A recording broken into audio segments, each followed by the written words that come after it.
ಸಮಗ್ರ ಶಿಕ್ಷಣ ಯೋಜನೆಗೆ ಸಂಬಂಧಪಟ್ಟಂತೆ ಸಾಮಾಜಿಕ ಪರಿಶೋಧನೆ ಅದರ ವರದಿ ಮಾಡ್ತಾರೆ. ಸಮಗ್ರ ಶಿಕ್ಷಣ ಎಲ್ಲ ಸರ್ಕಾರಿ ಶಾಲೆಗಳಲ್ಲಿ ಈ ಸಮಗ್ರ ಶಿಕ್ಷಣ ಯೋಜನೆ 2018-19ರಿಂದ ಜಾರಿಗೆ ಬಂದಿದೆ. ಸಮಗ್ರ ಶಿಕ್ಷಣ ಅಂದರೆ ಏನು ಹಾಗಾದರೆ? ಮಗುವಿನ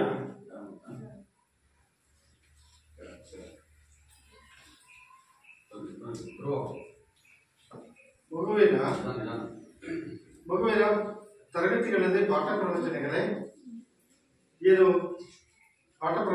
ಶಿಕ್ಷಣ ಅಲ್ಲ. ಪಾಠ ಪ್ರವಚನಗಳ ಜೊತೆಗೆ ಪಠ್ಯೇತರವಾಗಿರ್ತಕ್ಕಂಥ ಚಟುವಟಿಕೆಗಳು. ಪಠ್ಯೇತರ ಚಟುವಟಿಕೆಗಳು ಅಂದರೆ ಕ್ರೀಡಾ ಚಟುವಟಿಕೆಗಳಿರ್ಬೋದು, ಪ್ರತಿಭೆಗೆ ಸಂಬಂಧಪಟ್ಟಿರ್ತಕ್ಕಂಥ ಚಟುವಟಿಕೆಗಳಿರ್ಬೋದು, ವೃತ್ತಿ ಕೌಶಲ್ಯಕ್ಕೆ ಸಂಬಂಧಪಟ್ಟಿರ್ತಕ್ಕಂಥ ಚಟುವಟಿಕೆಗಳಿರ್ಬೋದು, ವಿಜ್ಞಾನ ಮತ್ತು ತಂತ್ರಜ್ಞಾನ ಒಳಗೊಂಡಿರ್ತಕ್ಕಂಥ ವೈಜ್ಞಾನಿಕವಾಗಿರ್ತಕ್ಕಂಥ ಮನೋಭಾವ ಮೂಡಿಸ್ತಕ್ಕಂಥ ಅನೇಕ ಕಲಿಕೆಗಳಿರ್ಬೋದು. ಇತ್ತೀಚಿನ ಡಿಜಿಟಲ್ ಮಾಧ್ಯಮಗಳ ಮೂಲಕ ತಂತ್ರಾಂಶಗಳು ಒಳಗೊಂಡಿರ್ತಕ್ಕಂಥ ವೈಜ್ಞಾನಿಕವಾಗಿರ್ತಕ್ಕಂಥ ಕಲಿಕೆಗಳಿರ್ಬೋದು. ಇವುಗಳೆಲ್ಲವನ್ನ ಈ ಸಮಗ್ರ ಶಿಕ್ಷಣ ಯೋಜನೆಯಲ್ಲಿ ಅಳವಡಿಸಿ ಅವುಗಳ ಮೂಲಕ ಮಕ್ಕಳಿಗೆ ಗುಣಮಟ್ಟದ ಶಿಕ್ಷಣವನ್ನು ನೀಡಬೇಕು ಅಂತ ಹೇಳಿ ಸರ್ಕಾರ ಯೋಜನೆಯನ್ನು ತಯಾರಿಸಿ 2018ರಿಂದ ಎಲ್ಲ ಸರ್ಕಾರಿ ಶಾಲೆಗಳಲ್ಲಿ ಈ ಯೋಜನೆಯನ್ನು ಜಾರಿಗೆ ತಂದಿದೆ. ಇದು ಹೇಗೆ ಶಾಲಾ ಹಂತದಲ್ಲಿ ಅನುಷ್ಠಾನ ಆಗಿದೆ ಅಂತಕ್ಕಂಥದ್ದು ಸರ್ಕಾರಕ್ಕೆ ಗೊತ್ತಾಗಬೇಕಾಗಿದೆ. ಆಮೇಲೆ ಶಿಕ್ಷಣ ಇಲಾಖೆ ಈ ರೂಪುರೇಷೆ ನಿಯಮಗಳನ್ನು ತಯಾರು ಮಾಡ್ತಕ್ಕಂಥ ಮೇಲ್ಮಟ್ಟದಲ್ಲಿರ್ತಕ್ಕಂಥ ಶಿಕ್ಷಣ ತಜ್ಞರು ಮತ್ತು ಸರ್ಕಾರ ನೇರವಾಗಿ ಎಲ್ಲ ಶಾಲೆಗಳನ್ನು ಬಂದು ನೋಡ್ಲಿಕ್ಕೆ ಆಗೋದಿಲ್ಲ. ಹಾಗಾಗಿ ಇಲ್ಲಿ ಏನೇನು ಆ ಯೋಜನೆಯನ್ನು ಅನುಷ್ಠಾನ ಮಾಡಿಕೊಂಡು ಶಾಲಾ ಹಂತದಲ್ಲಿ ಮಕ್ಕಳಿಗೆ ಸರ್ಕಾರಿ ಶಾಲೆಗಳಲ್ಲಿ ಗುಣಮಟ್ಟದ ಶಿಕ್ಷಣವನ್ನು ನೀಡ್ತಾ ಇದೆ ಅಂತಕ್ಕಂಥದ್ದು ಸರ್ಕಾರಕ್ಕೆ ಗೊತ್ತಾಗಬೇಕು. ಹಾಗಾಗಿ ಎಲ್ಲ ನೈಜ ವಾಸ್ತವಾಂಶಗಳು ಸರ್ಕಾರಕ್ಕೆ ಗೊತ್ತಾಗಬೇಕಾಗಿದೆ. ಹಾಗಾಗಿ ಇದು ಸಾಮಾಜಿಕ ಪರಿಶೋಧನೆ ಅಂತಕ್ಕಂಥ ಪ್ರಕ್ರಿಯೆಯ ಮೂಲಕ ಸಾಮಾಜಿಕ ಪರಿಶೋಧನೆಗೆ ಒಳಪಡಿಸಿ ಅದರಲ್ಲಿ 134 ಅಂಶಗಳಿದೆ. ಆ ಅಂಶಗಳ ವರದಿಯನ್ನ ಸರ್ಕಾರ ಈಗ ತರಿಸ್ಕೊಳ್ತಾ ಇದೆ.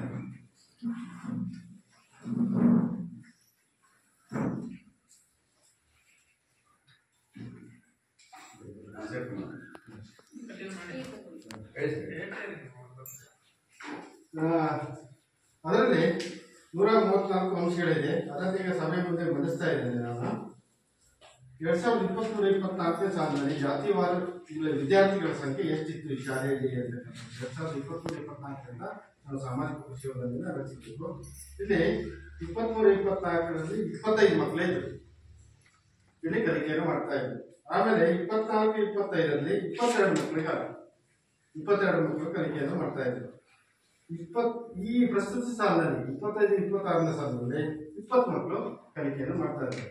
ವರ್ಷದಿಂದ 22 ನಿನ್ನೆ 20 ಮಕ್ಕಳು ಹಾಜರಾತಿದ್ರು. ಈಗ ಪ್ರಸ್ತುತ 22 ಮಕ್ಕಳು ದಾಖಲಾತಿಯಲ್ಲಿದೆ. 22 ಸಾಮಾನ್ಯವಾಗಿ ವರ್ಷದಿಂದ ವರ್ಷಕ್ಕೆ ಮಕ್ಕಳ ಸಂಖ್ಯೆ ಕಡಿಮೆ ಆಗ್ತಾ ಬರ್ತಾ ಇದೆ ಅಂತಕ್ಕಂಥದ್ದು ನಾವೇ ಗಮನಿಸಬೇಕಾಗಿರ್ತಕ್ಕಂಥ ಅಂಶ. ಆಮೇಲೆ ಈ ಯೋಜನೆ ನಿರ್ವಹಣೆಗೆ ಸಂಬಂಧಪಟ್ಟಂತೆ ಶಾಲಾ ಹಂತದಲ್ಲಿ ಕೆಲವೊಂದು ನಿರ್ವಹಣೆಗಳಿರ್ತದೆ. ಕುಡಿಯುವ ನೀರಿರ್ಬೋದು, ಸಂಬಂಧಪಟ್ಟಿರ್ತಕ್ಕಂಥ ಬೇರೆ ಬೇರೆ ನಿರ್ವಹಣೆಗಳಿರ್ತದೆ. ನಮಸ್ತೆ ಮೇಡಮ್. ಈ ಒಂದು ಸಾಮಾಜಿಕ ಪರಿಶೋಧನೆ ಗ್ರಾಮ ಸಭೆಗೆ ನಮ್ಮ ಬೆಂಗಳೂರು ಕ್ಲಸ್ಟರ್ನ ಸಮೂಹ ಸಂಪನ್ಮೂಲ ವ್ಯಕ್ತಿಗಳು ಶ್ರೀಮತಿ ರೋಹಿತ್ ಅವರು ಆಗಮಿಸಿದ್ದಾರೆ. ಅವರಿಗೆ ಎಲ್ಲರ ಪರವಾಗಿ ಆತ್ಮೀಯ ಸ್ವಾಗತ.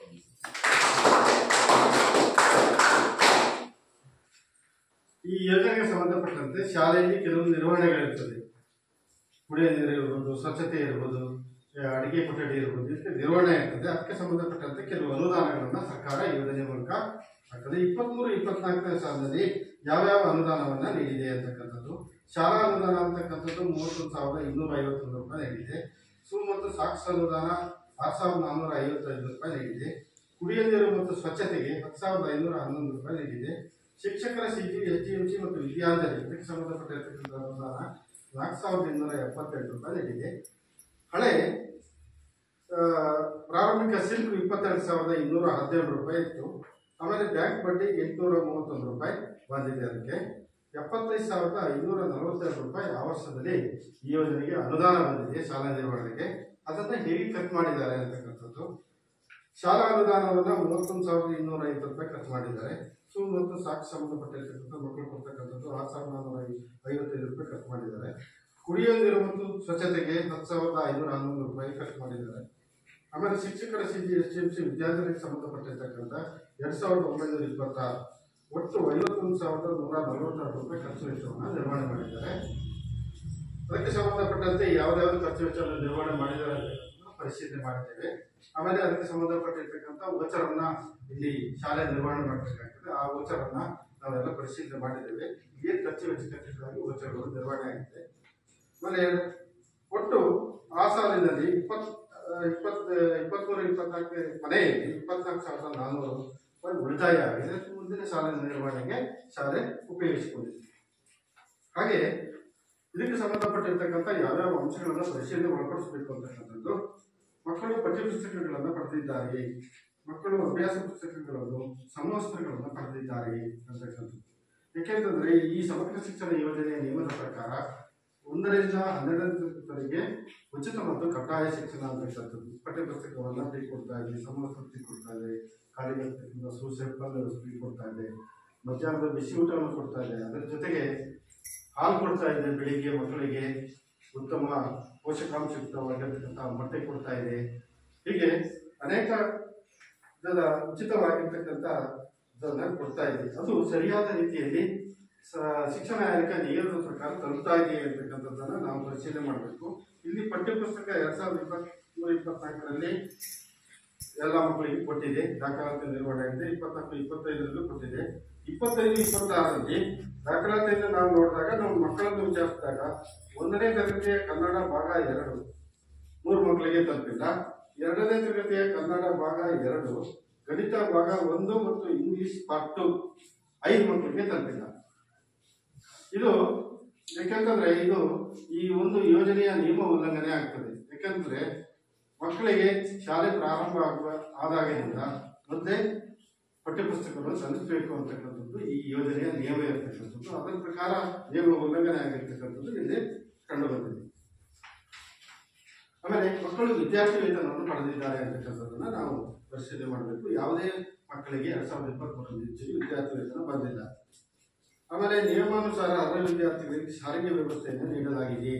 ಬಹಳ ದೂರದಿಂದ 4-5 ಕಿಲೋಮೀಟರ್ 5-6 ಕಿಲೋಮೀಟರ್ದಿಂದ ಕಚ್ಚಾದಾರಿಯಲ್ಲಿ ಹೊಳೆಗಳನ್ನು ದಾಟಿ ಬರ್ತಕ್ಕಂಥ ಮಕ್ಕಳಿಗೆ ಶಿಕ್ಷಣ ಇಲಾಖೆಯಿಂದ 6,000 ರೂಪಾಯಿ ವರ್ಷದಲ್ಲಿ ಸಾರಿಗೆ ವೆಚ್ಚ ಅಂತಕ್ಕಂಥದ್ದು ಕೊಡ್ತಕ್ಕಂಥ ಒಂದು ಯೋಜನೆ ಇದೆ. ಇಲ್ಲಿ ನಾವು ನೋಡಿದಾಗ ಯಾವುದೇ ಮಗುವಿಗೆ ಆ ರೀತಿಯಾಗಿರ್ತಕ್ಕಂಥ ಸಾರಿಗೆ ವೆಚ್ಚ ನೀಡಲಾಗಿಲ್ಲ. ಸಾಕಷ್ಟು ಶಿಕ್ಷಕರು ಕ್ರೀಡೆ ಪ್ರಾಥಮಿಕ ಶಾಲೆಯಲ್ಲಿ ಇದ್ದಾರೆ. ಸಾಕಷ್ಟು ಶಿಕ್ಷಕರು ಇದ್ದಾರ, ಮಕ್ಕಳಿಗೆ ಪ್ರಮಾಣಕ್ಕೆ ಅನುಗುಣವಾಗಿ ಶಿಕ್ಷಕರ ಇದಾರ ಅಂತಕ್ಕಂಥದ್ದು. ಇಲ್ಲಿ 3 ಜನ ಶಿಕ್ಷಕರು ಇದ್ದಾರೆ, 22 ಮಕ್ಕಳು ಇದ್ದಾರೆ. ಆ ನಿಯಮದ ಪ್ರಕಾರ ಎಲ್ಲ ಶಿಕ್ಷಕರು ಇರ್ತಕ್ಕಂಥದ್ದು ಇಲ್ಲಿ ಕಂಡು ಬಂದಿದೆ. ಆಮೇಲೆ ಕಲಾ ಶಿಕ್ಷಕರಿದ್ದಾರ, ಆರೋಗ್ಯ ಮತ್ತು ದೈಹಿಕ ಶಿಕ್ಷಕರಿದ್ದಾರ, ವೃತ್ತಿ ಶಿಕ್ಷಕರಿದ್ದಾರ ಅಂತಕ್ಕಂಥದ್ದು ಯಾವುದೇ ಶಿಕ್ಷಕರು ಈ ಶಾಲೆಯಲ್ಲಿ ಇಲ್ಲ. ಪೂರ್ಣಾವಧಿಯ ಮುಖ್ಯ ಶಿಕ್ಷಕರನ್ನು ಈ ಶಾಲೆ ಹೊಂದಿದೆ. ಈ ಶಾಲೆ ಪೂರ್ಣಾವಧಿಯ ಮುಖ್ಯ ಶಿಕ್ಷಕರನ್ನು ಹೊಂದಿಲ್ಲ. ಆಮೇಲೆ ಶಾಲೆ ಶಿಕ್ಷಣ ಇಲಾಖೆ ನಿಯಮ ಇದೆ. ಒಂದು ಶೈಕ್ಷಣಿಕ ವರ್ಷದಲ್ಲಿ ಕಿರಿಯ ಪ್ರಾಥಮಿಕ ಶಾಲೆ 200 ಕೆಲಸ ದಿನಗಳನ್ನು, ಕನಿಷ್ಠ 200 ಕೆಲಸ ದಿನಗಳನ್ನು ನಿರ್ವಹಣೆ ಮಾಡಬೇಕು. ಹಿರಿಯ ಪ್ರಾಥಮಿಕ ಶಾಲೆ 220 ಕೆಲಸ ದಿನಗಳನ್ನು ನಿರ್ವಹಣೆ ಮಾಡಬೇಕು. ಇಲ್ಲಿ ಹಿರಿಯ ಪ್ರಾಥಮಿಕ ಶಾಲೆ ಇದು 238 ಕೆಲಸಗಳನ್ನು ನಿರ್ವಹಣೆ ಮಾಡಿದ್ದಾರೆ. ದಾಖಲಾತಿ ನಿರ್ವಹಣೆ ಆಗಿದೆ, ಪರಿಶೀಲನೆ ಮಾಡಿದೆ. ಸದರಿ ಶಾಲೆಯ ಹಿಂದಿನ ವಾರಗಳಲ್ಲಿ ವಿದ್ಯಾರ್ಥಿಗಳ ಸರಾಸರಿ ಹಾಜರಾತಿ 80 ಮತ್ತು ಅದಕ್ಕಿಂತ ಹೆಚ್ಚಿದೆಯಾ? ಮಕ್ಕಳಿಗೆ ಶಾಲೆಯಲ್ಲಿ ಗುಣಮಟ್ಟದ ಶಿಕ್ಷಣ ದೊರೆಯಬೇಕಾದ್ರೆ ಮಕ್ಕಳ ಹಾಜರಾತಿ ಅತ್ಯಂತ ಪ್ರಮುಖವಾಗಿರ್ತಕ್ಕಂಥದ್ದು. ಹಾಗಾಗಿ ಹಾಜರಾತಿನ ಪರಿಶೀಲನೆ ಮಾಡಲಾಗ್ತದೆ. 80% ಕಡಿಮೆ ಇರತಕ್ಕಂಥ ಮಕ್ಕಳು ಯಾವ್ದಾದ್ರು ಇದೆಯಾ ಅಂತಕ್ಕಂಥದ್ದನ್ನ ನಾವು ದಾಖಲಾತಿ ನಿರ್ವಹಣೆ ಆಗಿದ್ದಾಗ ಎಲ್ಲ ಮಕ್ಕಳು 80%ಕ್ಕಿಂತ ಹೆಚ್ಚಿರ್ತಕ್ಕಂಥದ್ದು ಕಂಡು ಬಂತು. ಶಾಲೆಗೆ ಬರುವ ಮಾರ್ಗವು ಸುರಕ್ಷಿತವಾಗಿದೆ ಅಂತಕ್ಕಂಥದ್ದನ್ನ ನಾವು ಮಕ್ಕಳನ್ನು ಕೇಳಿದ್ವಿ. ಇಲ್ಲ ದಾರಿಯೆಲ್ಲ ಸುರಕ್ಷಿತ ಇದೆ ಅಂತಕ್ಕಂಥ ಅಭಿಪ್ರಾಯವನ್ನು ಹೇಳಿದರು. ಮಕ್ಕಳನ್ನು ಅವರ ವಯಸ್ಸಿನ ಅನುಗುಣವಾಗಿ ತರಗತಿಗಳಿಗೆ ದಾಖಲಾತಿ ಮಾಡಿಕೊಳ್ಳಲಾಗಿದೆ. ಇದು ಸರ್ಕಾರದ ನಿಯಮ. ಇದು 5 ವರ್ಷ 6 ತಿಂಗಳು 8 ತಿಂಗಳು 6 ವರ್ಷಗಳು ಹೀಗೆ ಸರ್ಕಾರ ನಿಗದಿಪಡಿಸಿದ ಒಂದು ವಯಸ್ಸಿನ ಅನುಗುಣವಾಗಿ ಶಾಲೆ ದಾಖಲಾತಿ ಮಾಡಿಕೊಳ್ಬೇಕಾಗ್ತದೆ. ಆಮೇಲೆ ಅದಲ್ಲದೆ ಮಗು ಏನಾದರೂ 7 ವರ್ಷ 8 ವರ್ಷ ಹೀಗೆ ಏನಾದರೂ ದಾಖಲಾತಿ ಬಂದರೆ ಆ ವಯಸ್ಸಿನ ಅನುಗುಣವಾಗಿಯೇ ಆ ತರಗತಿಗೆ ದಾಖಲಾತಿ ಮಾಡ್ಕೊಳ್ಬೇಕಾಗ್ತದೆ. 8 ವರ್ಷ ಮಗು ಬಂದರೆ 3ನೇ ತರಗತಿಗೆ ದಾಖಲಾತಿ ಮಾಡ್ಕೊಳ್ಬೇಕು. ಹಿಂದಿನ ತರಗತಿ ಎಲ್ಲದನ್ನ ತರಬೇತಿ ಶಿಕ್ಷಣವನ್ನು ನೀಡಬೇಕಾಗ್ತದೆ ಮಗುವಿಗೆ. ಆ ರೀತಿಯಾಗಿರ್ತಕ್ಕಂಥ ಯಾವುದೇ ಮಗು ಬಂದಿಲ್ಲ, ಮಕ್ಕಳನ್ನು ಅವರ ವಯಸ್ಸಿನ ಅನುಗುಣವಾಗಿ ತರಗತಿಗೆ ದಾಖಲಾತಿ ಮಾಡ್ಕೊಂಡಿದೆ ಅಂತಕ್ಕಂಥ ಅಭಿಪ್ರಾಯ ಬಂತು. ಸೂಕ್ತ ದಾಖಲೆಗಳಿಲ್ಲದ ಕಾರಣ ಶಾಲಾ ದಾಖಲಾತಿಯನ್ನು ನಿರಾಕರಿಸಲಾಗಿದೆ. ಒಂದು ಮಗು ಏನಾದರೂ ದಾಖಲಾತಿ ಬಂದರೆ ಯಾವುದೇ ದಾಖಲಾತಿ ಇಲ್ಲದೇ ಇದ್ದರೂ ಶಾಲೆ ದಾಖಲಾತಿಯನ್ನು ನಿರಾಕರಿಸುವುದಿಲ್ಲ. ಕನಿಷ್ಠ ಒಂದು ದಾಖಲಾತಿಯನ್ನು ಪಡ್ಕೊಂಡು ಆ ದಾಖಲಾತಿಯನ್ನು ಮಾಡ್ಕೊಳ್ಬೇಕಾಗ್ತದೆ. ಆ ರೀತಿಯಾಗಿರ್ತಕ್ಕಂಥ ಯಾವುದೇ ಮಗು ಬಂದಿಲ್ಲ ಅಂತಕ್ಕಂಥ ಅಭಿಪ್ರಾಯ ಬಂತು. ಹೆಚ್ಚಿನ ಮಕ್ಕಳು ಶಾಲೆಯಿಂದ ಹೊರಗಿದ್ದಾರೆ, ಶಾಲೆಗೆ ದಾಖಲಾಗಿ ನಂತರ ಹೊರಗುಳಿದ ಮಕ್ಕಳ ಸಂಖ್ಯೆ ಏನಾದರೂ ಇದೆಯಾ ನಿಮ್ಮ ಶಾಲಾ ಪರಿಸರದಲ್ಲಿ ಅಂತಕ್ಕಂಥದ್ದನ್ನ ನಾವೆಲ್ಲ ಪರಿಶೀಲನೆ ಮಾಡಿದ್ವಿ, ಎಲ್ಲರನ್ನ ವಿಚಾರ ಮಾಡಿದ್ವಿ. ಯಾವುದೇ ಮಗು ಇಲ್ಲ ಅಂತಕ್ಕಂಥ ಅಭಿಪ್ರಾಯ ಬಂತು. ಮಕ್ಕಳನ್ನು ಹೊರಹಾಕಿರುವ ಸಂಖ್ಯೆ ದುರ್ಬಲ ವರ್ಗದ ಮಕ್ಕಳಿಗೆ ತಾರತಮ್ಯ ಮಾಡಲಾಗ್ತಿದೆಯೇ, ಮಕ್ಕಳಿಗೆ ದೈಹಿಕ ಶಿಕ್ಷಣ ನೀಡಲಾಗ್ತಿದೆಯೇ, ಶಿಕ್ಷಣ ಇಲಾಖೆ ನಿಯಮ ಮಕ್ಕಳಿಗೆ ಯಾವುದೇ ಕಠಿಣವಾಗಿರ್ತಕ್ಕಂಥ ದೈಹಿಕ ಶಿಕ್ಷಣ ನೀಡಬಾರದು ಶಿಕ್ಷಕರು ಅಂತಕ್ಕಂಥದ್ದು. ಮಕ್ಕಳ ಮನವೊಲಿಸಿ ಪಾಠ ಪ್ರವಚನಗಳನ್ನು ನಿರ್ವಹಣೆ ಮಾಡಬೇಕು ಅಂತಕ್ಕಂಥದ್ದು ಈ ಯೋಜನೆ ನಿಯಮ. ಅದರ ಪ್ರಕಾರ ನಾವಿಲ್ಲಿ ಅದು ಯಾವುದೂ ಇಲ್ಲ ಅಂತಕ್ಕಂಥ ಅಭಿಪ್ರಾಯ ಬಂತು. ಮಕ್ಕಳನ್ನು ಮಾನಸಿಕ ಕಿರುಕುಳಕ್ಕೆ ಒಳಪಡಿಸಲಾಗ್ತದೆಯೇ, ಶಿಕ್ಷಕರಿಗೇನಾದರೂ ತರಗತಿಗಳಲ್ಲಿ ಮಾನಸಿಕ ಕಿರುಕುಳಕ್ಕೆ ಒಳಪಡಿಸಲಾಗ್ತದೆ, ಆ ರೀತಿಯಾಗಿರ್ತಕ್ಕಂಥದ್ದು ಇಲ್ಲ ಅಂತಕ್ಕಂಥದ್ದು. ಮಕ್ಕಳನ್ನು ಲೈಂಗಿಕ ಕಿರುಕುಳಕ್ಕೆ ಒಳಪಡಿಸಲಾಗ್ತದೆಯೇ, ಇದು ಒಂದು ಪ್ರಮುಖವಾಗಿರ್ತಕ್ಕಂಥ ಅಂಶ. ಯಾಕೆಂತಂದ್ರೆ ನಾವು ಬೇರೆ ಬೇರೆ ಪ್ರದೇಶಗಳಲ್ಲಿ ನಾವು ಈ ರೀತಿಯಾಗಿರ್ತಕ್ಕಂಥ ಅಂಶ ಘಟನೆಗಳು ನಡೆದಿರ್ತಕ್ಕಂಥದ್ದು ನಾವು ಅನೇಕ ಮಾಧ್ಯಮಗಳ ಮೂಲಕ ಪತ್ರಿಕೆಗಳ ಮೂಲಕ ಕೇಳಿರ್ತೀವಿ ಅಲ್ವಾ. ಹಾಗಾಗಿ ನಾವು ಇದನ್ನ ಅತ್ಯಂತ ನಾವು ಎಲ್ಲ ಮಕ್ಕಳನ್ನ ಮತ್ತು ಪೋಷಕರನ್ನ ಮತ್ತು ಶಿಕ್ಷಕರನ್ನ ನಾವು ಇದು ಪರಿಶೀಲನೆಗೆ ಒಳಪಡಿಸಿದ್ದೇವೆ. ಈ ರೀತಿಯಾಗಿರ್ತಕ್ಕಂಥದ್ದು ಯಾವುದೂ ಇಲ್ಲ ಅಂತಕ್ಕಂಥ ಅಭಿಪ್ರಾಯ ಬಂತು. ಆಮೇಲೆ ವಿಶೇಷ ಅಗತ್ಯಗಳ ಮಕ್ಕಳನ್ನು ಗುರುತಿಸಲಾಗಿದೆ, ಮೌಲ್ಯಾಂಕನ ಮಾಡಲಾಗಿದೆ. ಈ ಒಂದು ಶಾಲಾ ವ್ಯಾಪ್ತಿಯಲ್ಲಿ ಯಾವುದೇ ವಿಶೇಷ ಅಗತ್ಯಗಳ ಮಗು ಇಲ್ಲ ಅಂತಕ್ಕಂಥದ್ದು. ಅಂದರೆ ದೇಹದ ಅಂಗವೈಕಲ್ಯ ಹೊಂದಿರತಕ್ಕಂಥವ್ರು, ಕಣ್ಣು ಕಿವಿ ಮೂಗು ಬುದ್ಧಿಮಾಂದ್ಯ ಇರತಕ್ಕಂಥ ಮಗು ವಿಶೇಷ ಚೇತನ ಮಗು ಅಂತಕ್ಕಂಥದ್ದು. ಆಮೇಲೆ ಎಲ್ಲ ಹವಾಮಾನದಿಂದ ಸುರಕ್ಷಿತವಾದ ಶಾಲಾ ಕಟ್ಟಡ ಇದೆ ಅಂತಕ್ಕಂಥದ್ದು. ಮಕ್ಕಳಿಗೆ ಶಾಲೆಗಳಲ್ಲಿ ಒಂದು ಉತ್ತಮವಾಗಿರ್ತಕ್ಕಂಥ ಗುಣಮಟ್ಟದ ಶಿಕ್ಷಣ ದೊರೆಯಬೇಕಾದ್ರೆ ಒಂದು ಉತ್ತಮವಾಗಿರ್ತಕ್ಕಂಥ ಶಾಲಾ ವಾತಾವರಣ ಇರಬೇಕು ಅಂತಕ್ಕಂಥದ್ದು. ಅಂದರೆ ಉತ್ತಮವಾಗಿರ್ತಕ್ಕಂಥ ಶಾಲಾ ಕಟ್ಟಡ, ಉತ್ತಮವಾಗಿರ್ತಕ್ಕಂಥ ತರಗತಿ ಕೊಠಡಿಗಳು, ಪಾಠೋಪಕರಣಗಳು, ಕೀಟೋಪಕರಣಗಳು, ಒಂದು ಉತ್ತಮವಾಗಿರ್ತಕ್ಕಂಥ ಪ್ರಯೋಗಾಲಯ, ಗ್ರಂಥಾಲಯ, ಒಂದು ಉತ್ತಮವಾಗಿರ್ತಕ್ಕಂಥ ಆಟದ ಮೈದಾನ, ಶಾಲಾ ಸುತ್ತ ಮಕ್ಕಳ ರಕ್ಷಣೆಗೆ ಅನುಕೂಲಕರವಾಗಿರ್ತಕ್ಕಂಥ ಶಾಲಾ ಕಾಂಪೌಂಡು, ಒಂದು ಉತ್ತಮವಾಗಿರ್ತಕ್ಕಂಥ ಅಡಿಗೆ ಕೊಠಡಿ, ದಾಸ್ತಾನು ಕೊಠಡಿ, ಹೀಗೆಲ್ಲ ರೀತಿಯಾಗಿರ್ತಕ್ಕಂಥ ಉತ್ತಮವಾಗಿರ್ತಕ್ಕಂಥ ಒಂದು ಶಾಲಾ ಪರಿಸರ ಇದ್ದರೆ ಆ ಮಗುವಿಗೆ ಉತ್ತಮವಾಗಿರ್ತಕ್ಕಂಥ ಒಂದು ಗುಣಮಟ್ಟದ ಶಿಕ್ಷಣ ಕೊಡಲಿಕ್ಕೆ ಸಾಧ್ಯತೆ ಇದೆ ಅಂತಕ್ಕಂಥದ್ದು ಯೋಜನೆಯ ಪ್ರಮುಖ ಅಂಶ. ಅದರ ಪ್ರಕಾರ ನಾವು ಇದು ನೋಡಿದಾಗ ಒಟ್ಟು 5 ತರಗತಿ ಕೊಠಡಿಗಳಿದೆ. ಅದರಲ್ಲಿ ಒಂದು ಅಡಿಗೆ ಕೊಠಡಿ ಇದೆ, ಒಂದು ದಾಸ್ತಾನು ಕೊಠಡಿ ಇದೆ. ಅದರಲ್ಲಿ 2 ತರಗತಿ ಕೊಠಡಿಗಳ ಮೇಲ್ಚಾವಣಿ ದುರಸ್ತಿಗೆ ಅಗತ್ಯವಿದೆ.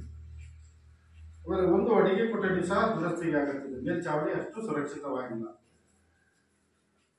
ಆಮೇಲೆ ಬಾಲಕರಿಗೆ ಸಾಕಷ್ಟು ಶೌಚಾಲಯದ ವ್ಯವಸ್ಥೆ ಇದೆಯೇ, ಬಾಲಕಿಯರಿಗೆ ಸಾಕಷ್ಟು ಶೌಚಾಲಯದ ವ್ಯವಸ್ಥೆ ಇದೆಯೇ, ಪ್ರತ್ಯೇಕವಾಗಿರ್ತಕ್ಕಂಥ ಶೌಚಾಲಯದ ಬಾಲಕ ಮತ್ತು ಬಾಲಕಿಯರಿಗೆ ಇದೆಯೇ, ಅಲ್ಲಿ ನೀರಿನ ವ್ಯವಸ್ಥೆ ಇದೆಯೇ ಮತ್ತು ಬಳಕೆಗೆ ಯೋಗ್ಯವಾಗಿದೆಯೇ ಅಂತಕ್ಕಂಥದ್ದು. ಒಂದು ಶಾಲೆ ಅಂತಕ್ಕಂಥದ್ದು ಅಲ್ಲಿ ಶಾಲಾ ಮಕ್ಕಳಿಗೆ ಒಂದು ಗುಣಮಟ್ಟದ ಶಿಕ್ಷಣ ದೊರೆಯಬೇಕಾದ್ರೆ ಈ ಶೌಚಾಲಯ ಅಂತಕ್ಕಂಥದ್ದು ಅತ್ಯಂತ ಪ್ರಮುಖವಾಗಿರ್ತಕ್ಕಂಥದ್ದು. ಆ ಶಾಲೆಯಲ್ಲಿ ಒಂದು ಉತ್ತಮವಾಗಿರ್ತಕ್ಕಂಥ ಶೌಚಾಲಯ ಇರಬೇಕು, ಬಳಕೆಗೆ ಯೋಗ್ಯವಾಗಿರಬೇಕು ಅಂತಕ್ಕಂಥದ್ದು ಈ ಯೋಜನೆಯ ಪ್ರಮುಖ ಅಂಶ. ಯಾಕೆ ಅಂತಂದ್ರೆ ಮಕ್ಕಳ ಬಳಕೆಗೆ ಅನುಕೂಲಕರವಾಗಿಲ್ಲ ಶೌಚಾಲಯ ಅಂತ ಹೇಳಿದ್ರೆ ಮಕ್ಕಳು ಏನ್ ಮಾಡ್ತಾರೆ, ಶೌಚವನ್ನು ಕಟ್ಕೊಂಡು ತರಗತಿ ಕೊಠಡಿಯಲ್ಲಿ ಇರ್ತಾರೆ. ಆಗ ಶೌಚವನ್ನು ಕಟ್ಕೊಂಡಾಗ ಅವರಿಗೆ ಅವರು ದೈಹಿಕವಾಗಿ ಮಾತ್ರ ತರಗತಿ ಕೊಠಡಿಯಲ್ಲಿ ಇರ್ತಾರೆ ಬಿಟ್ಟರೆ ಮಾನಸಿಕವಾಗಿ ತರಗತಿ ಕೊಠಡಿಯಲ್ಲಿ ಇರಲ್ಲ. ಆಗ ಶಿಕ್ಷಕರ ಪಾಠ ಪ್ರವಚನಗಳಲ್ಲಿ ಆ ಮಗು ಪಾಲ್ಗೊಳ್ಳೋದಿಲ್ಲ. ಹಾಗಾಗಿ ಏನಾಗ್ತದೆ, ಅದು ಕಲಿಕೆಯಲ್ಲಿ ಹಿಂದೆ ಬಿಡುತ್ತದೆ ಅಂತಕ್ಕಂಥದ್ದು. ಹಾಗಾಗಿ ಈ ಒಂದು ಉತ್ತಮವಾಗಿರ್ತಕ್ಕಂಥ ಶೌಚಾಲಯ ಇರಬೇಕು ಅಂತಕ್ಕಂಥದ್ದು. ಅದಲ್ಲದೆ ಆರೋಗ್ಯದ ಮೇಲೆ, ಮಕ್ಕಳ ಆರೋಗ್ಯದ ಮೇಲೆ ಶೌಚವನ್ನು ಕಟ್ಕೊಂಡ್ರೆ ಮಕ್ಕಳ ಆರೋಗ್ಯದ ಮೇಲೆ ಪರಿಣಾಮವನ್ನು ಬೀರ್ತದೆ. ಹಾಗಾಗಿ ಒಂದು ಶಾಲೆ ಅಂತ ಹೇಳಿದ್ರೆ ಒಂದು ಉತ್ತಮವಾಗಿರ್ತಕ್ಕಂಥ ಶೌಚಾಲಯ ಇರಬೇಕು, ಅಲ್ಲಿ ಯಾವಾಗಲೂ ನೀರಿನ ವ್ಯವಸ್ಥೆ ಇರಬೇಕು ಮತ್ತು ಬಳಕೆಗೆ ಯೋಗ್ಯವಾಗಿರಬೇಕು, ಸ್ವಚ್ಛವಾಗಿರಬೇಕು ಅಂತಕ್ಕಂಥದ್ದು. ನಾವೇನು ನೋಡಿದಾಗ ಶೌಚಾಲಯ 2 ಗಂಡು ಮಕ್ಕಳಿಗೆ ಮತ್ತು ಹೆಣ್ಣು ಮಕ್ಕಳಿಗೆ ಪ್ರತ್ಯೇಕವಾಗಿರ್ತಕ್ಕಂಥ ವ್ಯವಸ್ಥೆ ಇದೆ, ನೀರಿನ ವ್ಯವಸ್ಥೆ ಇದೆ, ಬಳಕೆಗೆ ಯೋಗ್ಯವಾಗಿದೆ ಅಂತ ನಮಗೆ ಕಂಡು ಬಂದಿದೆ. ಆಮೇಲೆ ಶಾಲೆಯಲ್ಲಿ ಸಾಕಷ್ಟು ಪ್ರಮಾಣದಲ್ಲಿ ನೀರಿನ ಸೌಲಭ್ಯ ಇದೆ, ಮಕ್ಕಳಿಗೆ ಶುದ್ಧ ಕುಡಿಯುವ ನೀರನ್ನು ಒದಗಿಸಬೇಕು ಅಂತಕ್ಕಂಥದ್ದು ಈ ಯೋಜನೆಯ ಪ್ರಮುಖ ಅಂಶ. ನೇರವಾಗಿ ಬಾವಿಯಿಂದ ಅಥವಾ ಬೋರ್ವೆಲ್ಲಿಂದ ಅಥವಾ ನಲ್ಲಿಯಿಂದ ಬರ್ತಕ್ಕಂಥ ನೇರವಾದ ನೀರನ್ನು ಮಕ್ಕಳಿಗೆ ನೀಡಬಾರದು. ಅದರಲ್ಲಿ ಅನೇಕ ರೀತಿಯಾಗಿರ್ತಕ್ಕಂಥ ಕ್ರಿಮಿಕೀಟಗಳು, ಕಲ್ಮಶಗಳಿರ್ತದೆ, ಆರೋಗ್ಯದ ಮೇಲೆ ಪರಿಣಾಮ ಬೀರುತ್ತದೆ. ಅದನ್ನ ಶುದ್ಧೀಕರಿಸಿ, ಯಾವುದಾದ್ರು ಶುದ್ಧೀಕರಣ ಘಟಕ ಇರಬಹುದು ಅಥವಾ ಕೃತಕವಾಗಿರ್ತಕ್ಕಂಥ ಶುದ್ಧೀಕರಣದ ಮೂಲಕ ಮಕ್ಕಳಿಗೆ ಕುಡಿಯುವ ನೀರನ್ನು ಒದಗಿಸಬೇಕು ಅಂತಕ್ಕಂಥದ್ದು ಯೋಜನೆಯ ಪ್ರಮುಖ ಅಂಶ. ಅದರಲ್ಲಿ ಇಲ್ಲಿ ನೀರಿನ ಸಾಕಷ್ಟು ಪ್ರಮಾಣ ಇದೆ. ಆಮೇಲೆ ಅದನ್ನ ಶುದ್ಧ ಕೃತಕವಾಗಿರ್ತಕ್ಕಂಥ ವಾಟರ್ ಫಿಲ್ಟರ್ಗಳ ಮೂಲಕ ಶುದ್ಧೀಕರಿಸಿ ಮಕ್ಕಳಿಗೆ ಕುಡಿಯಲಿಕ್ಕೆ ಕೊಡ್ತೀವಿ ಅಂತಕ್ಕಂಥದ್ದು. ಮತ್ತೆ ಅದೇ ಶುದ್ಧೀಕರಿಸಿದ ನೀರನ್ನು ಮಧ್ಯಾಹ್ನದ ಬಿಸಿಯೂಟದಲ್ಲೂ ಸಹ ಬಳಸ್ತೀವಿ ಅಂತಕ್ಕಂಥ ಅಭಿಪ್ರಾಯವನ್ನ ಹೇಳಿದೆ. ಕುಡಿಯುವ ನೀರಿನ ಗುಣಮಟ್ಟ ಉತ್ತಮವಾಗಿದೆಯೇ? ಪ್ರತಿ 6 ತಿಂಗಳಿಗೊಮ್ಮೆ ಸಂಬಂಧಪಟ್ಟಿರ್ತಕ್ಕಂಥ ತಾಲೂಕು ಹಂತದಲ್ಲಿ ಇಲಾಖೆ ಇದೆ, ಆ ಕುಡಿಯುವ ನೀರನ್ನು ಪರಿಶೀಲನೆ ಒಳಪಡಿಸಬೇಕು. ಅದು ಕುಡಿಲಿಕ್ಕೆ ಯೋಗ್ಯವಾಗಿದೆಯೇ ಅಂತಕ್ಕಂಥದ್ದನ್ನ ಪರೀಕ್ಷೆ ಮಾಡಿ ಅದರ ಒಂದು ದೃಢೀಕರಣವನ್ನು ಶಾಲೆ ನಿರ್ವಹಣೆ ಮಾಡಬೇಕಾಗ್ತದೆ. ಅದನ್ನ ಪರೀಕ್ಷೆ ಮಾಡ್ತೀವಿ, ಅದರ ದೃಢೀಕರಣವನ್ನು ನಿರ್ವಹಣೆ ಮಾಡಿದ್ದಾರೆ. ಶಾಲೆಗೆ ವಿದ್ಯುತ್ ಸಂಪರ್ಕವಿದೆಯೇ? ತರಗತಿಗಳಲ್ಲಿ ಮಕ್ಕಳಿಗೆ ಪರಿಣಾಮಕಾರಿಯಾಗಿರ್ತಕ್ಕಂಥ ಕಲಿಕೆ ಆಗಬೇಕಾದ್ರೆ ಶಿಕ್ಷಕರ ಪಾಠ ಪ್ರವಚನಗಳಲ್ಲಿ ತರಗತಿಗಳಲ್ಲಿ ಸ್ವಾಭಾವಿಕ ಬೆಳಕಿನ ಜೊತೆಗೆ ಕೃತಕವಾಗಿರ್ತಕ್ಕಂಥ ಬೆಳಕಿನ ಅವಶ್ಯಕತೆಯೂ ಇದೆ. ಹಾಗಾಗಿ ಒಂದು ಶಾಲೆ ವಿದ್ಯುತ್ ಸಂಪರ್ಕವನ್ನು ಹೊಂದಿರಬೇಕು. ಎಲ್ಲ ತರಗತಿ ಕೊಠಡಿಗಳಲ್ಲಿ ವಿದ್ಯುತ್ತನ್ನು ಕಾರ್ಯನಿರ್ವಹಿಸಬೇಕು. ಆಮೇಲೆ 6-7ನೇ ತರಗತಿಗೆ ವಿಜ್ಞಾನ ಪಾಠ ಬೋಧನೆಯಲ್ಲಿ ಪ್ರಯೋಗವನ್ನು ಮಾಡಿ ಪಾಠ ಬೋಧನೆಯನ್ನು ಶಿಕ್ಷಕರು ನಿರ್ವಹಣೆ ಮಾಡಬೇಕಾಗ್ತದೆ. ಅದಕ್ಕೂ ಸಹ ವಿದ್ಯುತ್ತಿನ ಅವಶ್ಯಕತೆ ಇದೆ. ಹಾಗಾಗಿ ಒಂದು ಶಾಲೆ ಒಂದು ಉತ್ತಮವಾಗಿರ್ತಕ್ಕಂಥ ವಿದ್ಯುತ್ ಸಂಪರ್ಕವನ್ನು ಹೊಂದಿರಬೇಕು ಅಂತಕ್ಕಂಥದ್ದು ಈ ಶಾಲೆಯ ಎಲ್ಲ ಕೊಠಡಿಗಳಲ್ಲಿ ವಿದ್ಯುತ್ ಸಂಪರ್ಕವನ್ನು ಹೊಂದಿರತಕ್ಕಂಥದ್ದು ಕಂಡುಬಂತು. ಶಾಲಾ ಆವರಣದಲ್ಲಿ ಆಟದ ಮೈದಾನ ಇದೆಯೇ? ಮಕ್ಕಳಿಗೆ ಪಾಠ ಪ್ರವಚನಗಳ ಜೊತೆಗೆ ಪಠ್ಯೇತರ ಚಟುವಟಿಕೆಗಳನ್ನ ಪ್ರೋತ್ಸಾಹಿಸಬೇಕು ಅಂತಕ್ಕಂಥದ್ದು, ಕಲಿಕೆ ಮಾಡಬೇಕು ಅಂತಕ್ಕಂಥದ್ದು ಯೋಜನೆಯ ಪ್ರಮುಖ ಅಂಶ. ಅದಕ್ಕಾಗಿ ಒಂದು ಉತ್ತಮವಾಗಿರ್ತಕ್ಕಂಥ ಸುಸಜ್ಜಿತವಾಗಿರ್ತಕ್ಕಂಥ ಎಲ್ಲ ಕ್ರೀಡಾ ಸ್ಪರ್ಧೆಗಳಿಗೆ ಅನುಕೂಲಕರವಾಗಿರ್ತಕ್ಕಂಥ ಅಂಕಣಗಳನ್ನು ಹೊಂದಿರತಕ್ಕಂಥ ಆಟದ ಮೈದಾನವನ್ನು ಹೊಂದಿರಬೇಕು ಅಂತಕ್ಕಂಥದ್ದು ಯೋಜನೆಯ ಪ್ರಮುಖ ಉದ್ದೇಶ. ಅದರ ಪ್ರಕಾರ ನಾವು ನೋಡಿದಾಗ ಆಟದ ಮೈದಾನ ಇದೆ, ಅದು ಇನ್ನು ಸ್ವಲ್ಪ ಸುಸಜ್ಜಿತವಾಗಿ ತಯಾರು ಮಾಡಲಿಕ್ಕೆ ಬೇಕಾಗಿದ್ದಂಥ ಪರಿಕರಗಳನ್ನ ತಂದು ಹಾಕಿದ್ದಾರೆ. ಇದು ಅದನ್ನು ಮುಂದಿನ ದಿನಗಳಲ್ಲಿ ಸುಸಜ್ಜಿತವಾದ ಆಟದ ಮೈದಾನ ನಿರ್ಮಾಣ ಆಗ್ತದೆ ಅಂತಕ್ಕಂಥ ಅಭಿಪ್ರಾಯವನ್ನ ಹೇಳಿದ್ರು. ಶಾಲಾ ಆವರಣದಲ್ಲಿ ಸುತ್ತಲೂ ಕಾಂಪೌಂಡ್ ಗೋಡೆ ಇದೆಯೇ? ಒಂದು ಶಾಲೆ ಅಂತ ಹೇಳಿದ್ರೆ ಮಕ್ಕಳ ರಕ್ಷಣಾ ದೃಷ್ಟಿಯಿಂದ ಶಾಲೆಯ ಸುತ್ತ ಒಂದು ಕಾಂಪೌಂಡ್ ಗೋಡೆಯನ್ನು ಹೊಂದಿರಬೇಕು ಅಂತಕ್ಕಂಥದ್ದು. ಯಾಕೆ ಅಂತಂದ್ರೆ ಶಿಕ್ಷಕರ ಕಣ್ತಪ್ಪಿ ಮಗು ಏನಾದ್ರು ಶಾಲಾ ಪರಿಸರದಿಂದ ಹೊರಗಡೆ ಹೋದ್ರೆ ಏನಾದ್ರೂ ಅನಾಹುತ ಆಗ್ಬೋದು ಅಂತಕ್ಕಂಥದ್ದು. ಇಲ್ಲಾದ್ರೂ ಹಳ್ಳಿ ಶಾಲೆ, ಇನ್ನೂ ಒಂದು ರಸ್ತೆ ಪ್ರಮುಖವಾಗಿರ್ತಕ್ಕಂಥ ರಸ್ತೆ ಇದೆ, ಅನೇಕ ವಾಹನಗಳು ಓಡಾಡ್ತಾ ಇದ್ದಾವೆ, ಮಗುವಿಗೆ ಏನಾದ್ರೂ ಅನಾಹುತ ಆಗ್ತಾ ಇದೆ ಅಂತಕ್ಕಂಥದ್ದು. ಅದಲ್ಲದೆ ಶಾಲೆಯ ಸುತ್ತ ಗಿಡ ಮರಗಳು, ಏನಾದ್ರು ಬಳ್ಳಿಗಳು, ಬೇರೆ ಹುಲ್ಲುಗಳು ಏನಾದ್ರು ಇದ್ರೆ ಅನೇಕ ವಿಷಜಂತುಗಳು ಶಾಲೆಯ ತರಗತಿ ಕೊಠಡಿಗೆ ಪ್ರವೇಶಿಸಿ ಮಕ್ಕಳಿಗೆ ಅದರಿಂದ ತೊಂದರೆ ಆಗ್ತದೆ ಅಂತಕ್ಕಂಥ ಉದ್ದೇಶವನ್ನು ಇಟ್ಟುಕೊಂಡು ರಕ್ಷಣಾ ದೃಷ್ಟಿಯಿಂದ ಶಾಲೆ ಸುತ್ತ ಕಾಂಪೌಂಡ್ ಗೋಡೆ ಇರಬೇಕು ಅಂತಕ್ಕಂಥದ್ದು ಒಂದು ನಿಯಮ. ಅದರ ಪ್ರಕಾರ ಇಲ್ಲಿ 75% ಕಾಂಪೌಂಡ್ ಇದೆ, ಇಲ್ಲಿ 25% ಕಾಂಪೌಂಡ್ ಅಗತ್ಯ ಇದೆ ಅಂತಕ್ಕಂಥ ಅಭಿಪ್ರಾಯವನ್ನ ಹೇಳಿದ್ರು, ನಾವು ನೋಡಿದ್ದೇವೆ. ಶಾಲೆಯು ಗ್ರಂಥಾಲಯವನ್ನು ಹೊಂದಿದೆಯೇ? ಒಂದು ಶಾಲೆ ಅಂತ ಹೇಳಿದ್ರೆ ಅಲ್ಲಿ ಮಕ್ಕಳಿಗೆ ಒಂದು ಉತ್ತಮವಾಗಿರ್ತಕ್ಕಂಥ ಗುಣಮಟ್ಟದ ಕಲಿಕೆ ಆಗಬೇಕಾದ್ರೆ ಅಲ್ಲಿ ಎಲ್ಲ ವಿಷಯದ ಪುಸ್ತಕಗಳು ಒಳಗೊಂಡಿರ್ತಕ್ಕಂಥ ಒಂದು ಗ್ರಂಥಾಲಯವನ್ನು ಹೊಂದಿರಬೇಕು. ಯಾಕೆ ಅಂತಂದ್ರೆ ಈಗಿನ ಮಕ್ಕಳಲ್ಲಿ ಪಠ್ಯ ಪುಸ್ತಕದಲ್ಲಿ ಕೇವಲ 20-25% ವಿಷಯ ಮಾತ್ರ ಕಲಿಕೆಗೆ ಸಿಗ್ತದೆ. ಉಳಿದಿರ್ತಕ್ಕಂಥ ಎಲ್ಲ ವಿಷಯವನ್ನು ಮಗು ಹೊರಗಡೆಯಿಂದ ಕಲಿಬೇಕಾಗ್ತದೆ. ಪ್ರಾಥಮಿಕ ಹಂತದಲ್ಲಿ ಮಗು ಎಷ್ಟು ಅನೇಕ ಜ್ಞಾನವನ್ನು ಸಂಗ್ರಹ ಮಾಡ್ತದೋ ಅದು ಮುಂದಿನ ವಿದ್ಯಾಭ್ಯಾಸಕ್ಕೆ ಅದು ಅನುಕೂಲಕರ.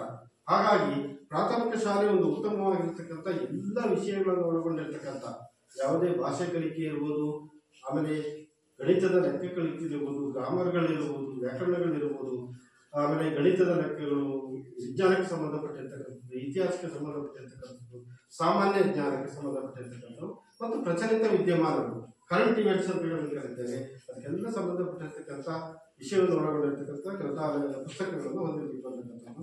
ಇಲ್ಲಿ 1500 ಪುಸ್ತಕಗಳಿದೆ. ಅದರ ಜೊತೆಯಲ್ಲಿ ಇನ್ನು 24-25ನೇ ಸಾಲಿನಲ್ಲಿ 6,500 ರೂಪಾಯಿ ಒಂದು ಅನುದಾನ ಗ್ರಂಥಾಲಯಕ್ಕೆ ಬಂದಿದೆ. ಅದರಲ್ಲೂ ಸಹ ಕೆಲವು ಪುಸ್ತಕಗಳನ್ನು ಖರೀದಿ ಮಾಡಿ ಗ್ರಂಥಾಲಯವನ್ನು ನಿರ್ವಹಣೆ ಮಾಡಿದ್ದಾರೆ. ನಿರ್ವಹಣೆ ವಹಿಯನ್ನು ಇಲ್ಲಿ ನಿರ್ವಹಣೆ ಮಾಡಲಾಗಿದೆ.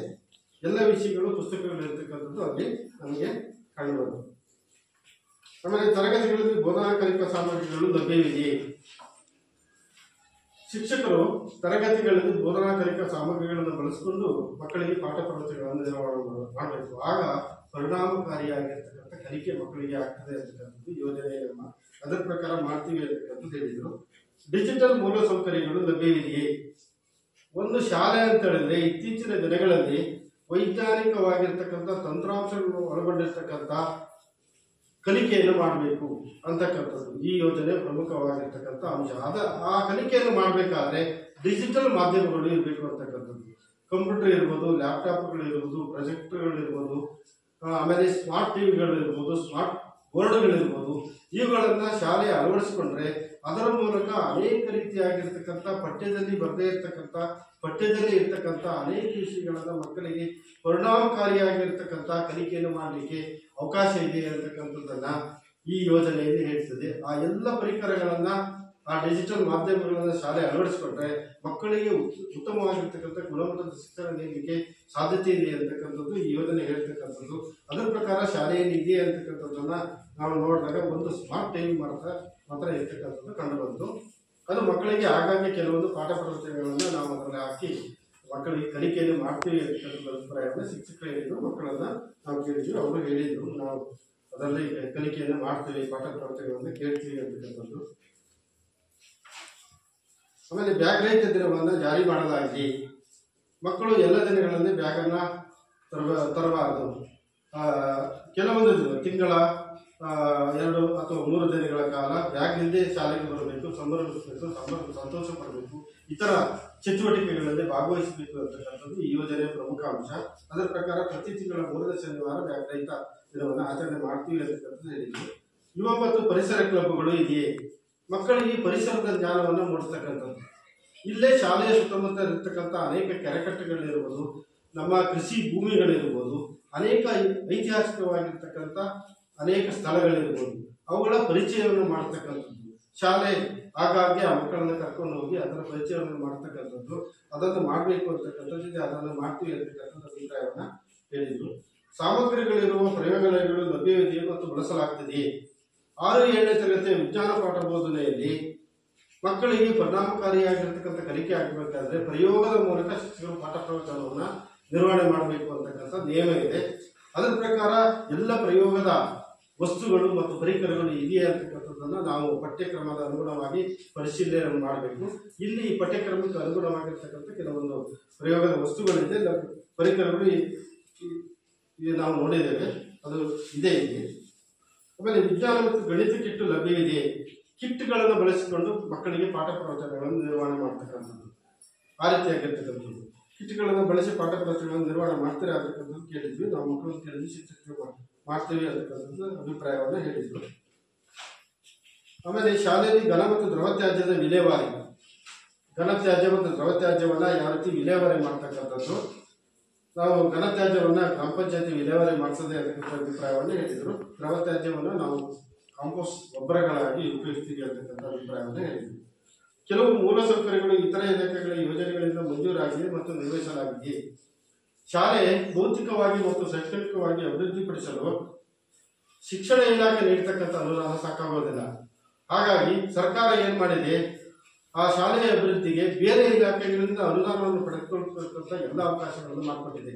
ಯಾವುದೇ ಗ್ರಾಮ ಪಂಚಾಯತಿ ಇರ್ಬೋದು, ತಾಲೂಕ್ ಪಂಚಾಯತ್ ಇರ್ಬೋದು, ಜಿಲ್ಲಾ ಪಂಚಾಯತ್ ಇರ್ಬೋದು, ಶಾಸಕರ, ಸಂಸದರ, ವಿಧಾನ ಪರಿಷತ್ತು ಮತ್ತೆ ಶಿಕ್ಷಕರ ಪ್ರತಿನಿಧಿಗಳ ಅನುದಾನಗಳನ್ನು ಪಡೆದುಕೊಂಡು ಶಾಲೆಯ ಎಲ್ಲ ರೀತಿಯಾಗಿರ್ತಕ್ಕಂಥ ಮೂಲಭೂತ ಸೌಕರ್ಯಗಳನ್ನು ಪಡ್ಕೊಳ್ಳಿಕ್ಕೆ ಅವಕಾಶವನ್ನ ಸರ್ಕಾರ ಮಾಡಿಕೊಟ್ಟಿದೆ.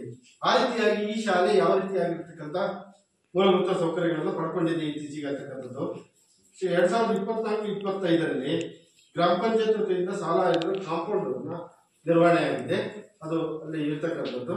ಆಮೇಲೆ ಆಟದ ಮೈದಾನದ ಸಂದರ್ಭ 25-26ನೇ ಸಾಲಿನಲ್ಲಿ, ಈ ಪ್ರಸ್ತುತ ಸಾಲಿನಲ್ಲಿ ಆಟದ ಮೈದಾನ ಗ್ರಾಮ ಪಂಚಾಯತ್ ವತಿಯಿಂದ ನಿರ್ವಹಣೆ ಆಗ್ತಾ ಇದೆ. ಈಗಾಗಲೇ ಅದರ ಪರಿಕರಗಳು ಅಲ್ಲಿ ಆಟದ ಮೈದಾನದಲ್ಲಿ ಇರ್ತಕ್ಕಂಥದ್ದು ನಾವು ನೋಡಿದ್ದೇವೆ. ಆಮೇಲೆ ಇಂಟರ್ಲಾಕ್ 24-25ರಲ್ಲಿ ದಾನಿಗಳಿಂದ ಶಾಲೆಯ ಎದುರುಗಡೆ ಇಂಟರ್ಲಾಕ್ ಕಾಮಗಾರಿ ಅದನ್ನು ಸಹ ನಾವು ಪರಿಶೀಲನೆ ಮಾಡಿದ್ದೇವೆ. ಆಮೇಲೆ ಶಿಕ್ಷಕರು ನಿಯಮಿತವಾಗಿ ಶಾಲೆಗೆ ಹಾಜರಾಗ್ತಾರೆ. ಆಮೇಲೆ ಶಿಕ್ಷಕರು ಪ್ರತಿದಿನ ಶಾಲೆಗೆ ತಡವಾಗಿ ಬರ್ತಾರೆ, ಶಿಕ್ಷಕರು ಪ್ರತಿದಿನ ಶಾಲೆಯಿಂದ ಮುಂಚಿತವಾಗಿ ತೆರಳುತ್ತಾರೆ. ಇದನ್ನು ನಾವು ಪರಿಶೀಲನೆಗೆ ಒಳಪಡಿಸಬೇಕು. ನಾವು ಶಿಕ್ಷಕರನ್ನು ಕೇಳಿದ್ವಿ, ಪೋಷಕರನ್ನು ಕೇಳಿದ್ವಿ, ಮಕ್ಕಳನ್ನು ಕೇಳಿದ್ವಿ. ಇಲ್ಲ, ಸರಿಯಾದ ಶಿಕ್ಷಣ ಇಲಾಖೆ ನಿಯಮ ಏನಿದೆ ಅದರ ಪ್ರಕಾರ ಶಾಲೆಗೆ ಬರ್ತಾರೆ ಮತ್ತು ಅದರ ಪ್ರಕಾರ ನಿರ್ಗಮಿಸುತ್ತಾರೆ ಅಂತ ಅಭಿಪ್ರಾಯ ಬಂತು. ಶಿಕ್ಷಕರು ನಿಯತಕಾಲಿಕವಾಗಿ ಪೋಷಕರನ್ನು ಭೇಟಿ ಮಾಡಿ ಮಕ್ಕಳ ಹಾಜರಾತಿ ಸಾಮರ್ಥ್ಯ ಮತ್ತು ಕಲಿಕಾ ಪ್ರಗತಿಗಳ ಬಗ್ಗೆ ವಿವರಿಸುತ್ತಾರೆ. ಅಂದರೆ ಶಿಕ್ಷಣ ಇಲಾಖೆ ನಿಯಮದ ಪ್ರಕಾರ ಪಾಠ ಪ್ರವಚನಗಳ ಜೊತೆಯಲ್ಲಿ ಆಗಾಗ ಪರೀಕ್ಷೆಗಳನ್ನು ನಡೆಸ್ತಕ್ಕಂಥದ್ದು, ಘಟಕ ಪರೀಕ್ಷೆಗಳನ್ನು ನಡೆಸ್ತಕ್ಕಂಥದ್ದು, ಅವುಗಳ ಮೌಲ್ಯಾಂಕನ ಮಾಡ್ತಕ್ಕಂಥದ್ದು, ಮಗು ಯಾವ ಹಂತದಲ್ಲಿದೆ ಎಲ್ಲ ಮಾಹಿತಿಯನ್ನು ಪೋಷಕರಿಗೆ ತಿಳಿಸ್ತಕ್ಕಂಥ ಕಾರ್ಯವನ್ನು ಶಿಕ್ಷಕರು ಇಲಾಖೆ ತಿಳಿಸಿದ ಸಮಯಕ್ಕೆ ಸರಿಯಾಗಿ ನಿರ್ವಹಣೆ ಮಾಡಬೇಕಾಗ್ತದೆ. ಅದನ್ನು ಮಾಡ್ತೀವಿ ಅಂತಕ್ಕಂಥ ಅಭಿಪ್ರಾಯವನ್ನು ಅವರು ತಿಳಿಸಿದ್ರು. ಆಮೇಲೆ ಇತ್ತೀಚೆಗೆ ಶಿಕ್ಷಕರು ತರಬೇತಿಯನ್ನು ಪಡೆದಿದ್ದಾರೆಯೇ? ಶಿಕ್ಷಕರು ಕಾರ್ಯಕ್ಷಮತೆಯನ್ನು ಹೆಚ್ಚಿಸಲು ಆಗಾಗ್ಗೆ ಅನೇಕ ಶಿಕ್ಷಣ ವ್ಯವಸ್ಥೆಯಲ್ಲಿ ಬದಲಾವಣೆಗಳಾಗ್ತದೆ. ಇದು ಗುಣಮಟ್ಟದ ಶಿಕ್ಷಣವನ್ನು ಮಕ್ಕಳಿಗೆ ದೊರೆಯಬೇಕಾದ್ರೆ ಇಲಾಖೆ ಏನು ಮಾಡ್ತದೆ, ಆಗಾಗ್ಗೆ ತರಬೇತಿಯನ್ನು ನೀಡುತ್ತದೆ. ಇಂಥ ತರಬೇತಿಯನ್ನು ಪಡೆದಿರ್ತಕ್ಕಂಥದ್ದು ಸ್ಕೌಟ್ ಅಂಡ್ ಗೈಡ್ಸ್ ಸಂಬಂಧಪಟ್ಟಿರ್ತಕ್ಕಂಥ ಪಡೆಯಲಾಗಿದೆ.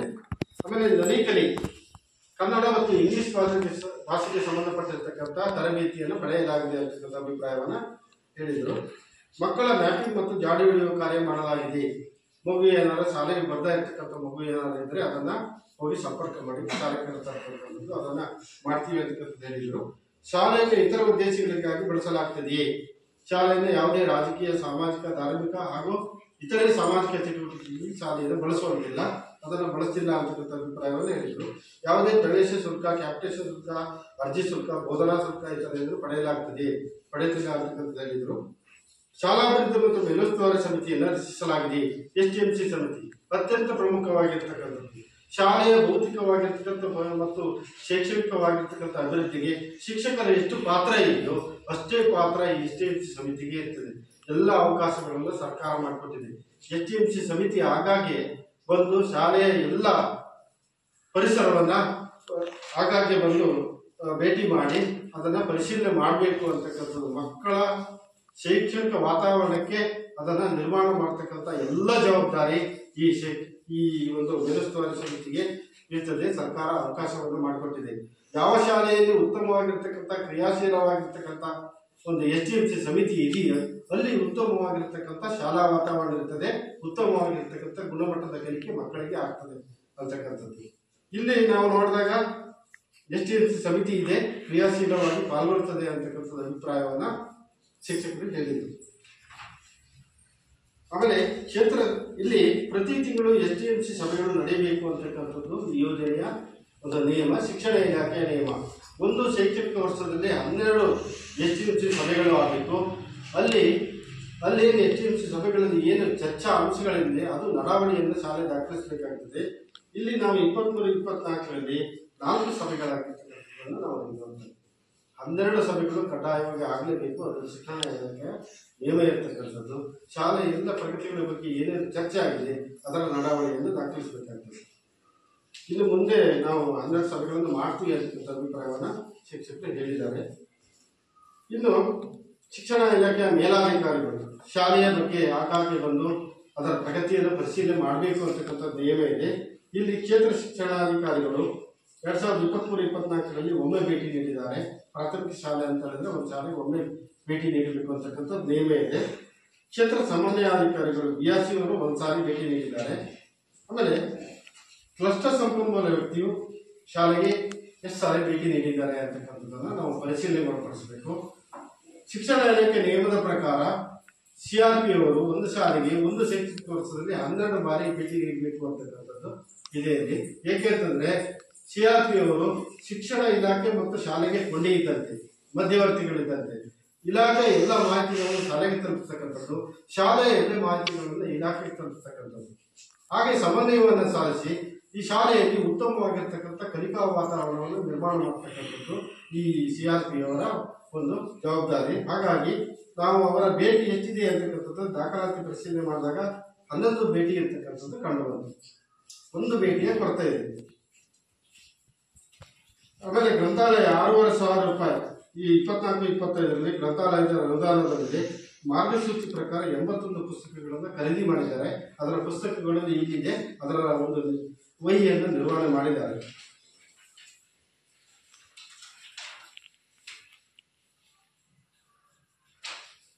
ಆಮೇಲೆ ಶಾಲಾ ಸುರಕ್ಷತಾ ಸಮಿತಿಯನ್ನು ಶಾಲೆಯಲ್ಲಿ ರಚಿಸಲಾಗಿದೆಯೇ? ಮಕ್ಕಳ ಸುರಕ್ಷತೆಗೆ ಅನುಗುಣವಾಗಿ ಒಂದು ಶಾಲಾ ಸುರಕ್ಷತಾ ಸಮಿತಿಯನ್ನು ರಚನೆ ಮಾಡಬೇಕು. ಅದರಲ್ಲಿ 4 ಜನ ಪೋಷಕರು, ಒಬ್ಬ ಶಿಕ್ಷಕರು ಇರ್ತಕ್ಕಂಥದ್ದು. ಮಕ್ಕಳಿಗೆ ಏನಾದರೂ ತೊಂದರೆ ಆದಾಗ ಆ ಸಮಿತಿ ಕ್ರಿಯಾಶೀಲವಾಗಿ ಕೆಲಸ ನಿರ್ವಹಿಸಬೇಕು ಅಂತಕ್ಕಂಥದ್ದು. ಒಂದು ಶಾಲೆ ಒಂದು ಸಲಹಾ ಪೆಟ್ಟಿಗೆಯನ್ನು, ಒಂದು ಪ್ರಥಮ ಚಿಕಿತ್ಸಾ ಪೆಟ್ಟಿಗೆಯನ್ನು ನಿರ್ವಹಣೆ ಮಾಡಬೇಕಾಗ್ತದೆ. ಏನಾದರೂ ದೂರುಗಳಿದ್ದರೆ ಸಲಹಾ ಪೆಟ್ಟಿಗೆಯಲ್ಲಿ ದೂರುಗಳನ್ನು ಸಲ್ಲಿಸಲಿಕ್ಕೆ ಪೋಷಕರಿಗೆ ಅದನ್ನು ನಿರ್ವಹಣೆ ಮಾಡಿದ್ದಾರೆ. ಪ್ರಥಮ ಚಿಕಿತ್ಸಾ ಪೆಟ್ಟಿಗೆಯನ್ನು ನಿರ್ವಹಣೆ ಮಾಡಬೇಕು. ಅದರಲ್ಲಿ ಕೆಲವೊಂದು ಕನಿಷ್ಠ ಔಷಧಿಗಳನ್ನು ಶಾಲೆ ನಿರ್ವಹಣೆ ಮಾಡಬೇಕಾಗ್ತದೆ. ಮಕ್ಕಳು ಆಟ ಪಾಠದಲ್ಲಿ ಭಾಗವಹಿಸಿದಾಗ ಸಣ್ಣ ಪುಟ್ಟ ಗಾಯಗಳಾಗುವುದು, ಬೇರೆ ರೀತಿಯಾಗಿರ್ತಕ್ಕಂಥ ಆರೋಗ್ಯ ತೊಂದರೆಗಳಾದಾಗ ಪ್ರಥಮವಾಗಿರ್ತಕ್ಕಂಥ ಚಿಕಿತ್ಸೆ ಇರ್ತಕ್ಕಂಥದ್ದು ಅದನ್ನು ನಿರ್ವಹಣೆ ಮಾಡಿದ್ದಾರೆ. ವಿದ್ಯುತ್ ತಂತಿಗಳನ್ನು ಮತ್ತು ಕೇಬಲ್ಗಳನ್ನು ಸರಿಯಾದ ಅರ್ಥಿನೊಂದಿಗೆ ಇನ್ಸುಲೇಟ್ ಮಾಡಲಾಗಿದೆಯೇ ಮತ್ತು ಮಕ್ಕಳು ತಲುಪುವ ಅಂತರದಲ್ಲಿ ಇರುತ್ತದೆ. ಆ ರೀತಿಯಾಗಿರ್ತಕ್ಕಂಥದ್ದು ತರಗತಿ ಕೊಠಡಿ ಇರ್ಬೋದು, ಶಾಲಾ ವಾತಾವರಣದಲ್ಲಿ ಇರ್ಬೋದು, ಯಾವುದಾದ್ರು ವಿದ್ಯುತ್ ತಂತಿಗಳು ಮಕ್ಕಳ ಕೈಗೆ ಇಟ್ಕೊಳ್ಳೋದಿದೆಯಾ, ಅದರಿಂದ ಅಪಾಯ ಇದೆ, ಮಕ್ಕಳ ಜೀವಕ್ಕೆ ಅಪಾಯ ಇರ್ತಕ್ಕಂಥದ್ದು. ಆ ರೀತಿಯಾಗಿರ್ತಕ್ಕಂಥದ್ದು ಏನಾದ್ರು ಇದೆಯಾ ಅಂತಕ್ಕಂಥದ್ದು ತುಂಬ ಮಕ್ಕಳು ಕೈಗೆ ಇಟ್ಟುವಾಗ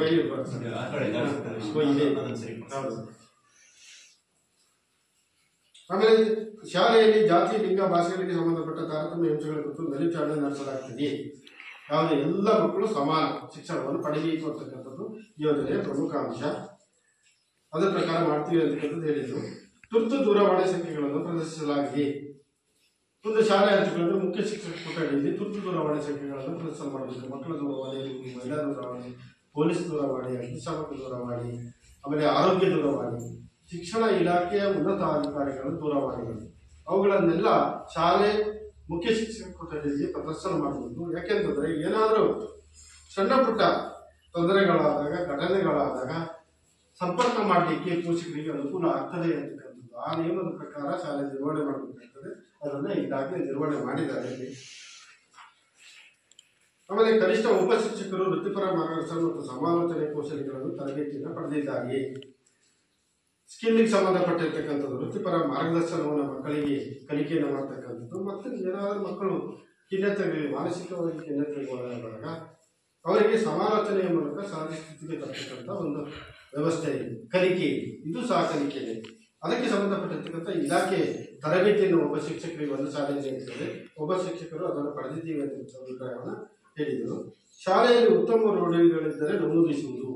ಏನು ಶಾಲೆ ಮಕ್ಕಳಿಗೆ ಪಠ್ಯೇತರವಾಗಿರ್ತಕ್ಕಂಥ ಏನೇನು ಚಟುವಟಿಕೆಗಳನ್ನು ನೀಡ್ತಾ ಇದೆ ಅಂತಕ್ಕಂಥದ್ದು, ರಸಪ್ರಶ್ನ ಚಟುವಟಿಕೆಗಳು, ಸಂವಿಧಾನ ಪೀಠಿಕೆ, ಸಾಮಾನ್ಯ ಜ್ಞಾನದ ಚಟುವಟಿಕೆಗಳು, ವೃತ್ತಪತ್ರಿಕೆ ವಾಚನ, ಯೋಗ, ವಾರಕ್ಕೊಂದು ವಿಜ್ಞಾನ ಪ್ರಯೋಗದ ಚಟುವಟಿಕೆಗಳನ್ನು ಶಾಲೆಯಲ್ಲಿ ಮಕ್ಕಳಿಗೆ ಕಲಿಕಾ ಚಟುವಟಿಕೆಗಳಾಗಿ ಮಾಡಲಾಗ್ತದೆ ಅಂತಕ್ಕಂಥ ಅಭಿಪ್ರಾಯವನ್ನು ಹೇಳಿದರು. ಮಕ್ಕಳನ್ನು ನಾವು ಕೇಳಿದಾಗ ಆ ಚಟುವಟಿಕೆಗಳು ನಡೀತದೆ ಅಂತಕ್ಕಂಥ ಅಭಿಪ್ರಾಯವನ್ನು ಹೇಳಿದರು.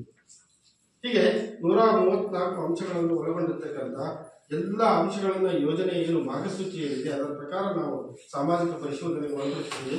ಅದರಲ್ಲಿ ಬಂದಿರತಕ್ಕಂಥ ಎಲ್ಲ ಅಂಶಗಳನ್ನು, ಯಾವುದೇ ಉತ್ತಮ ಅಂಶ ಇರ್ಬೋದು, ಲೋಪದೋಷಗಳಿರ್ಬೋದು, ಅದನ್ನು ನಾವು ಈಗಾಗಲೇ ಪರಿಶೀಲನೆ ಮಾಡಿ ಗ್ರಾಮಸಭೆಯ ಮುಂದೆ ವರದಿಯಲ್ಲಿ ನಾನು ಈಗಾಗಲೇ ತಿಳಿಸಿದ್ದೇನೆ. ನೀವು ಸಹ ಈ ವರದಿಗಳ ಬಗ್ಗೆ ಚರ್ಚೆ ಮಾಡಿ ತಮ್ಮ ಅಭಿಪ್ರಾಯವನ್ನು ತಿಳಿಸಿದರೆ ಆ ವರದಿಯಲ್ಲಿ ಎಲ್ಲವನ್ನ ಸೇರಿಸುವುದು ಸರ್ಕಾರಕ್ಕೆ ನೇರವಾಗಿ ವರದಿಯನ್ನು ನೀಡಲಾಗ್ತದೆ. ಇದರಿಂದ ಮುಂದೆ ಏನು ಪ್ರಯೋಜನ ಅಂತ ಹೇಳಿದರೆ, ಮುಂದಿನ ದಿನಗಳಲ್ಲಿ ಕಾಲಕಾಲಕ್ಕೆ ಶಿಕ್ಷಣದಲ್ಲಿ ಅನೇಕ ಬದಲಾವಣೆಗಳಾಗ್ತದೆ. ಮುಂದಿನ ದಿನಗಳಲ್ಲಿ ತಲಾಂತರದಲ್ಲಿ ಏನೇನಿದೆ ಅಂತಕ್ಕಂಥದ್ದು ಸರ್ಕಾರಕ್ಕೆ ಗೊತ್ತಾದಾಗ ಮುಂದಿನ ದಿನಗಳಲ್ಲಿ ಒಂದು ಗುಣಮಟ್ಟದ ಒಂದು ಶಿಕ್ಷಣ ಶಾಲಾ ಹಂತದಲ್ಲಿ ಯಾವ ರೀತಿ ಕೊಡಲಿಕ್ಕೆ ಸಾಧ್ಯ ಆಗ್ತದೆ, ಬದಲಾವಣೆಗಳನ್ನು ಮಾಡಬೇಕಾಗ್ತದೆ, ಮಾರ್ಪಾಡುಗಳನ್ನು ಮಾಡಬೇಕಾಗ್ತದೆ, ವೈಜ್ಞಾನಿಕವಾಗಿರ್ತಕ್ಕಂಥ ರೀತಿಯಲ್ಲಿ ಶಿಕ್ಷಣ ವ್ಯವಸ್ಥೆಯನ್ನ ಮಾರ್ಪಾಡು ಮಾಡಬೇಕಾಗ್ತದೆ ಅಂತಕ್ಕಂಥ ಸರ್ಕಾರಕ್ಕೆ ಗೊತ್ತಾಗ್ತದೆ. ಹಾಗಾಗಿ ತಾವು ತಮ್ಮ ಸಲಹೆ ಸೂಚನೆಗಳನ್ನು ನೀಡಿ ಅಂತೇಳಿ ತಿಳಿಸ್ತಾ ಈ ಎಲ್ಲ ಅಂಶಗಳನ್ನು ತಿಳಿಸಲಿಕ್ಕೆ ಅವಕಾಶ ಕೊಟ್ಟಿರ್ತಕ್ಕಂಥ ತಮ್ಮೆಲ್ಲರಿಗೂ ಧನ್ಯವಾದಗಳು.